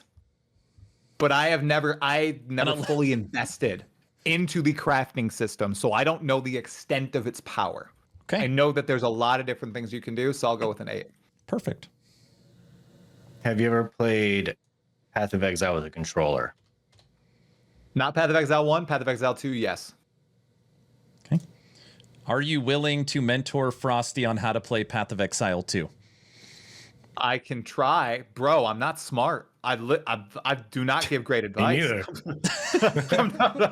I have no illusions when it comes to Wait, this. zero magic find. Got it.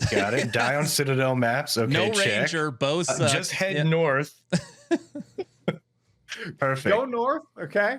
No build, just randomly smash together gems. You know, you see crit on tree, you take crit on tree. Must be good, okay? Of course. Stubbornly Yep. don't use energy shield for like 3 weeks and then swap to it and stop dying instantly. And it's good. Perfect. Broken. Perfect. Vanilla or chocolate ice cream? Vanilla. Me too. Oh yeah, vanilla's way better. Complex flavor. Wow. All three of us are vanilla. Favorite Oh, Pokemon vanilla's- character? Oh wow. The immediate one that came to my mind was Chimchar, so I'm gonna go with Chimchar. Chimchar. I think that's who I always picked when I played. Is it Pearl? That it's Diamond and Pearl? Is that Chimchar? I don't know. I think. Oh, my don't wife know where said. it's from, mhm. though. Yeah. So, yep. That's it. Yep. Okay. It's the last one I played. I've got one last question, Frosty. Are you done? I have one more too, Perfect. but real quick, Aaron, what's your favorite Pokemon? I don't know. I don't know any of that stuff. Oh, okay. I'm not a Top hat. none of that.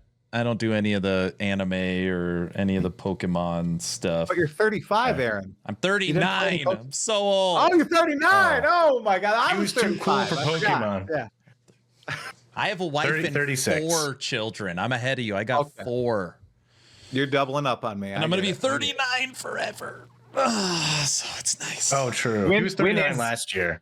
Right? When is the big 40? Is it like March 19th March 19th? It's 3 days Of away last from my year. daughter's birthday. See? Nice. of last year. No, no. Okay. All right. My last question. Other than you, who is the best at PoE in your family? Wow. Yeah, it's probably my wife. Okay. Good answer. Other than you, who is your favorite streamer? Ooh, streamer? Yep. Like watching on Twitch? Sure. Yeah, it's Zach Rar. I can't lie. He's the Nice. guy I listen to on Twitch the most. It's like a news station. Yeah, seriously. Well, sometimes I do turn him off, but but I still watch him more than everybody else. I don't watch a lot on Twitch. I'm more of a YouTube dude. Nice. Okay. Talkative try. You have officially survived being between 2 portals. Very nice job, sir. So normally Thank what we do now, I don't know how you're doing on time. We normally just do 5 or 10 minutes from the audience if they want to ask any questions, and then Oh, we I'll wrap answer things up. anything. Does that sound good? Yeah, I'll answer any question the audience asks, no matter what Okay, it we are is. switching back to the first scene. If anybody has any questions for Yeah. Try, today is the time. He said anything. He did say that. I did. All right, me and Frosty, just so everybody is aware, me and Frosty do our best to ask. We can't ask all the questions, but we do our best. I am Boxers or reading briefs? chat. Boxers or Boxers briefs or- is oh, the first totally. question. Totally. Okay, briefs are tight, right? Right? Yeah. Yeah, I'm Yeah. briefs. I'm not. I was All boxers. right. What for a about bit. boxer briefs? Boxer briefs. Briefs. Okay.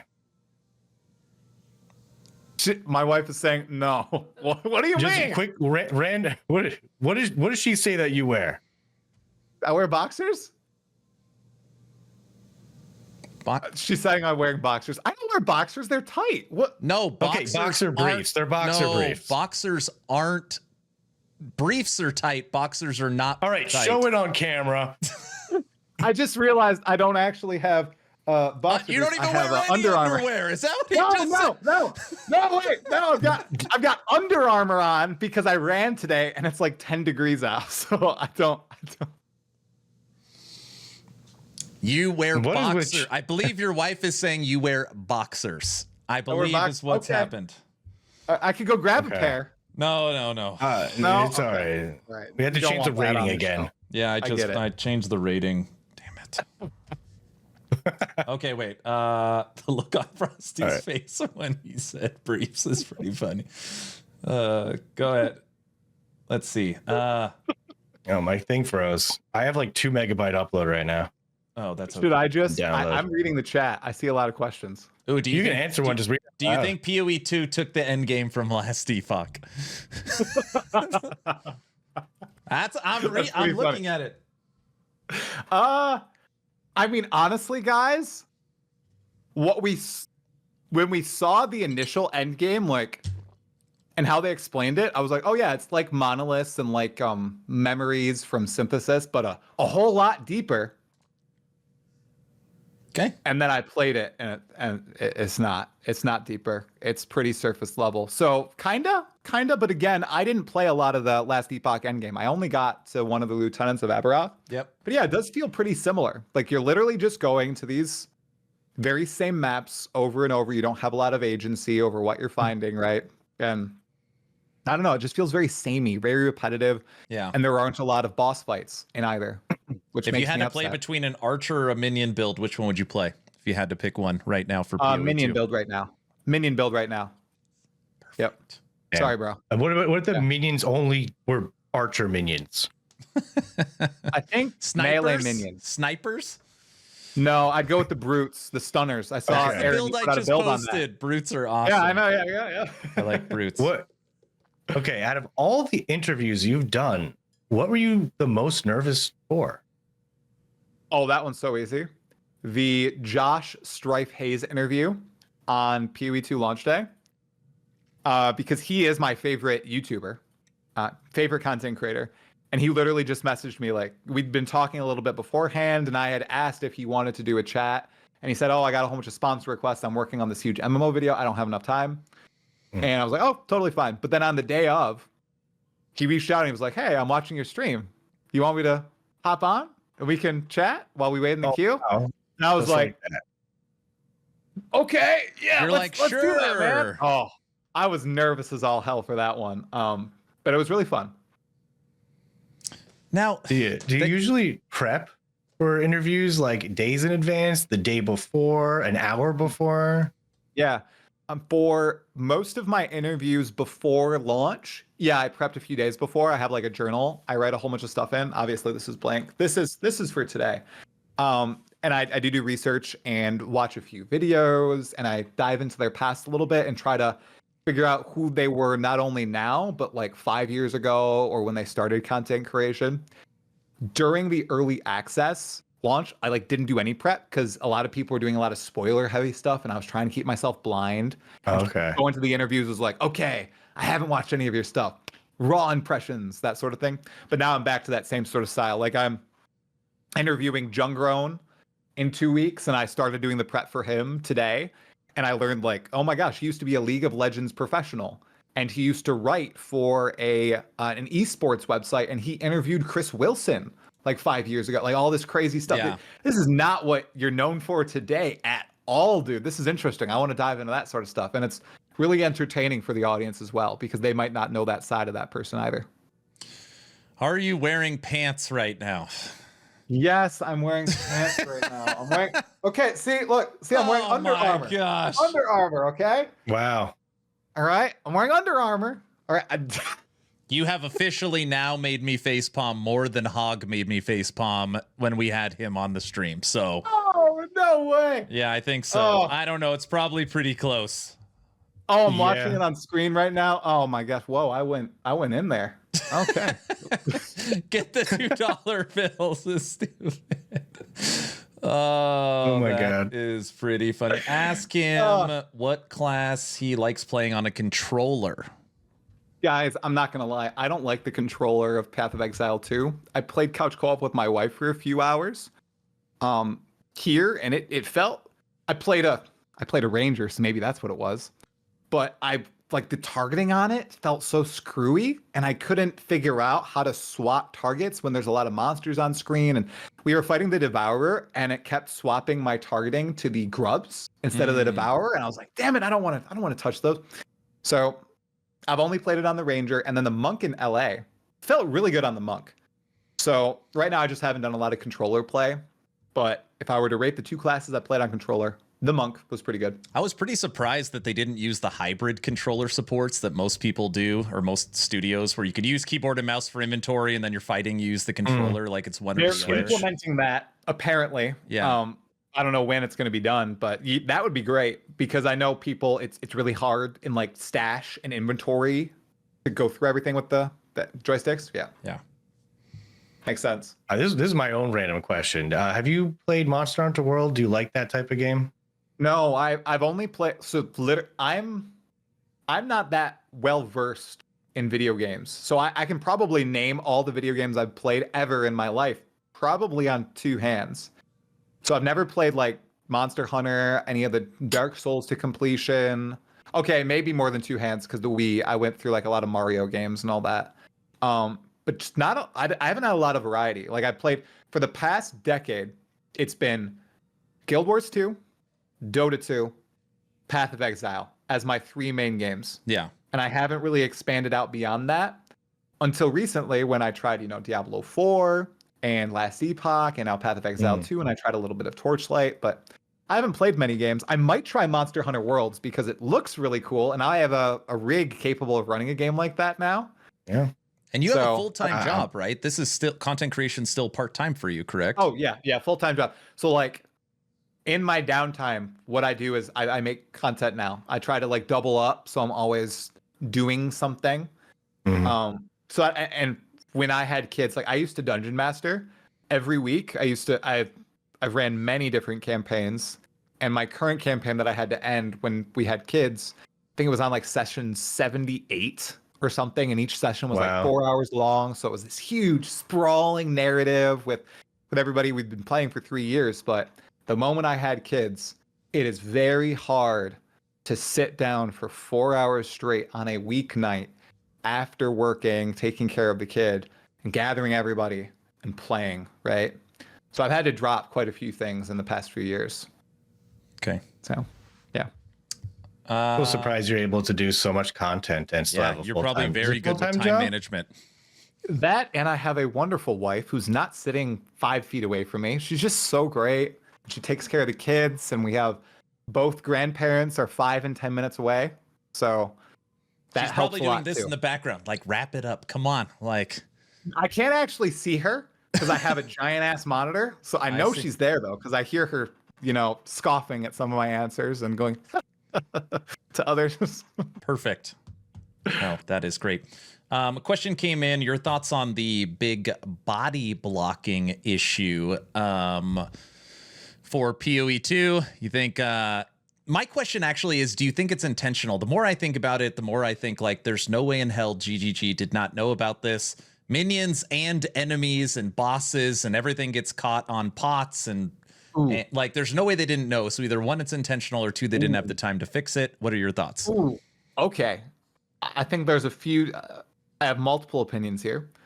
With bosses and monsters, I do think it's intentional, and I think that's cool because it incentivizes you to use the environment when you play. And you really, in Acts 1 through 3, I really did use the environment when I was playing, and I was paying attention to the battlefields. In maps, very different story, but it's a whole different issue there. Yep. With minions, yeah, it sucks that you get body blocked by your minions and you're not phasing through minions and the like. I feel like that should be remedied, especially because there's so many maps in which you have these 1-by-1 corridors that you must travel through. Yeah. There's no other path to go about, so I can only imagine how frustrating that is for minion players. And then I don't know if you guys have played co-op at all, but you also get body blocked by your friends in co-op. You don't phase. So you can body block each other, and that sucks too. We ran only 3 minion players, and the game couldn't handle it. It was like glitching, and it couldn't handle it. Well, Yeah. Yeah, I don't really run into problems with body blocking as an archer, or problems with having a bunch of archers in my group, because only, I guess, 7% of the community are archers. really? It's that low? No. It was before the game came out. It was like, who's going to be ranger? And it was like always 7%. Then when it came out and it was like the first skill, lightning arrow, was like, can take you to the end game. People were just like, I think I'm going to switch. And also people are having some trouble with melee. So now it's like, what, like 30%? Yeah, and Why it's do you only play very the familiar. meta? Jeez. It's very familiar too, because the Deadeye Pathfinder, more so Deadeye, is like very familiar to a lot of Path of Exile 1 players too. And I do think it's a very compelling archetype. I think most of the top tier like meta builds are usually archers, right? Because you can invest maximally in offense and stuff like Magic Find and stay pretty safe as long as you have skill. Okay. Any other questions for Try? Anybody else got anything? Now or never. Ooh, if you could take two things from Last Epoch and put it into POE2, what would it be? The system for Aberrath, I think, is pretty cool, even though I didn't get to engage with it. I know how it works, where you get like 10 attempts that first time up. Like by the time you get to fight him for the first time, You get one it's attempt just for not each like a one and Harbinger done. when you unlock them. Yeah. Yeah, you get like, it's not just like what you had with the Arbiter. You just fight him, you die. Oh, okay. See you another in 200 hours. You're right. I don't like that. I like being able to have a lot of attempts for a boss like that because I want to go in blind too, or I wanted to go in blind. I have seen the fight. I really wanted to go in blind, but you really can't do that when you have a system in which you get one go and you're done. Well, my question to my community was, is there one-shot mechanics? If there's no one-shot mechanics, we'll go in blind. And they're like, no, Yeah, it's there all are. one-shot mechanics. And I was like, okay, then I'm not getting, like, I have to at least watch it. And then I missed the first one-shot mechanic. It died. So it didn't work. Is it legit one shot, or has someone been able to tank it? No, you're done. Well, actually, I don't know. Maybe. There might be some, very powerful cases in which you don't get one shot, but yeah, all the ones I've seen, it's a one shot if you fail the mechanic, and it tricks you too, because early in the fight you're supposed to like dodge something, and then later in the fight you're supposed to go in. Okay, I don't want to spoil it like too much, but it's very counterintuitive. There is a ring that is put on the boss at melee range, so it's like, you know how normally you're trying to keep your distance, you actually have to be next to the. It's terrible. It's terrible. Oh my. His name's Try because of the 3 horns on the Triceratop. I can answer that for you. There you go. And because I was going to cover Dungeons and Dragons, Guild Wars 2, and Path of Exile on my channel, but I ended up not doing all 3 of those. Yeah. Yep. Oh, the other thing that I would add. Exalted items. I think those are really cool. Anything from D4 you would add? Yeah, their cosmetic system smashes Path of Exile completely. Okay. Oh, I would love the transmog system where you maybe a slight alteration, so you could only wear transmog you find in the current season that you're in. I'm not sure if it works like that in Diablo 4 actually, because I haven't played it a ton. But like if you find a headhunter in the season, okay, you've unlocked it for that season, but when there's a new league, you got to refine those unique items and the like to be able to use them. I think that'd be really, really cool. In Diablo 4's transmog system, way superior. Their achievement system is also way better. I really like the achievements and the fact that you can give your character a title based on certain things that you've done in the game. I like those style of things. I'm an MMO player as well. Those are great. Achievement system, I think, would be awesome. Yes. Yes, please. That'd People be so are wondering cool. too. I wonder if PoE is going to add in the loading other people's stash tabs, Frosty. That could be a good feature. I hope so. I mean, look, is it really a modern ARPG unless you load everyone else's stash tab?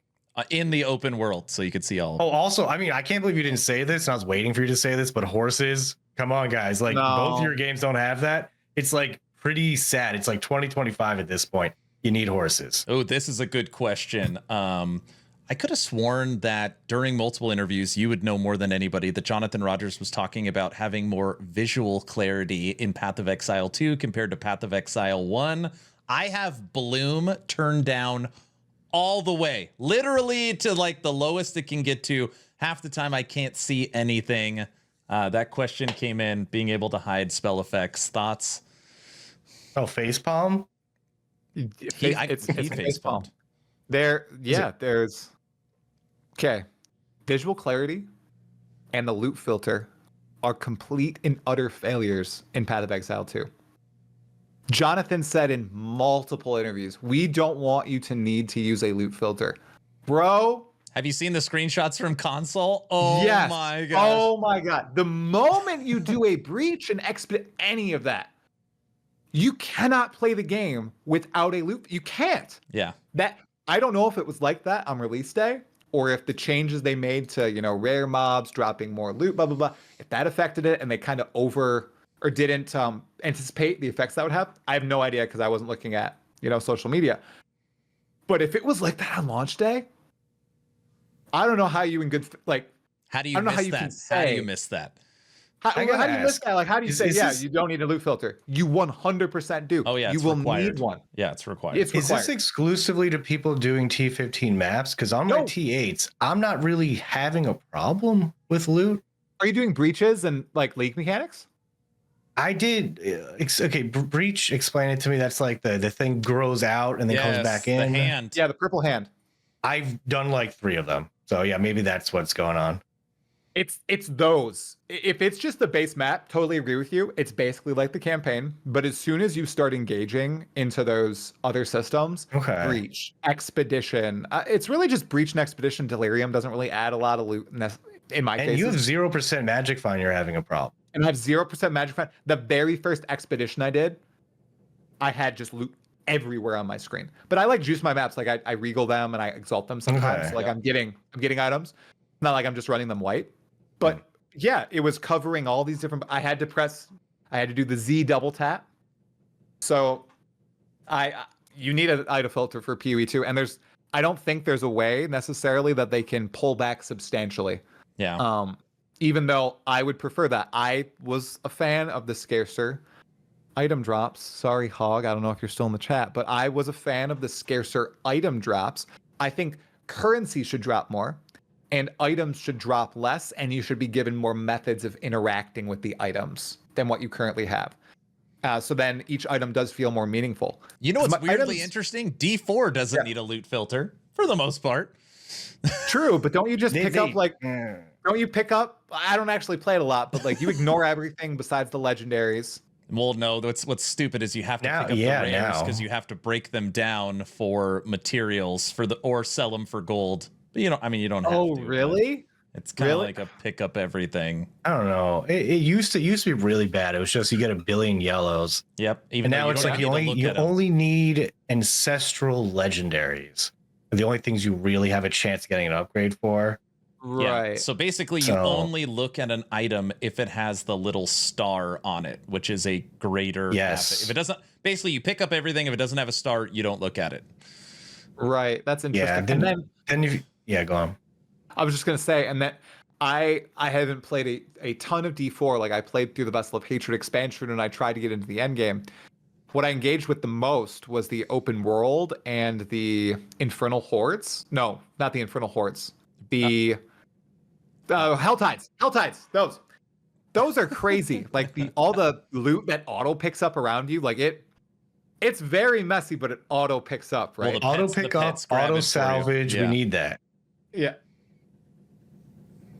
I would like the salvage within my own bag option, not auto salvage, like what they do in Torchlight, where it's like you can do it without going to the To a vendor. disenchanter or I played something like during that. my last subathon. The community got me to play Undecember. I don't know if you guys have heard of this game, but Yes. the pet will pick up the loot, and then you can set the pet to auto destroy whatever you want, and it'll auto destroy it and put it into your inventory. So you literally your pet does everything. It's actually like That's very hilarious. convenient. It's actually very good.